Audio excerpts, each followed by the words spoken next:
அவன் சொல்றான்ல எனக்கு இந்த கெவுன் போடணும்னு ஆசை வருதுக்கா அப்படின்னு சொல்லிட்டுன்னு. அதனால நான் சொல்றேன் அவன. இந்த மாரிலாம் தோணுது. முடியெல்லாம் பின்னும். எனக்கு இதெல்லாம் வந்துச்சு சின்ன வயசுல ப்ராமிஸா. எல்லாரும் சட்டை போடும்போது எனக்கு தோணுச்சு, ஏன் எனக்கு கெவுன் போடல அப்படின்னு சொல்லிட்டு. நான் இத்தனைக்கும் எனக்கு ஒரு அண்ணன், அப்புறம் ஒரு நானு, அப்புறம் தான் ஒரு தம்பி. அண்ணா இறந்துட்டாரு. அப்புறம் நானு, அப்புறம் தம்பி, அப்புறம் தான் ஒரு தங்கச்சி. ஸோ நான் வந்து எல்லா பொண்ணுங்களோடலாம் வாழல. நானும் பசங்களோட வீட்ல இருந்து தான் வாழ்ந்தேன். பசங்களோட பசங்களா தான் இருந்தேன். ஆனா எனக்கு வந்த ஃபீல் வேற தானே.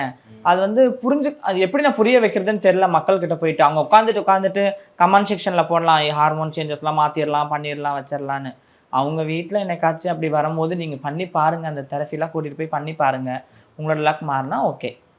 ஆனா சத்தியமா என்னால மாற முடியல அந்த நேரத்துல.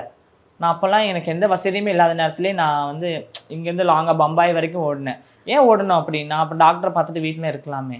முடியலன்னு சொல்றேன் நானு ஆக்சுவலா. இத மாத்த முடியாது அவ்வளோதான். ஓகே. இயற்கையான ஒரு விஷயம். இயற்கையான ஒரு விஷயம். ஆல்ரைட்.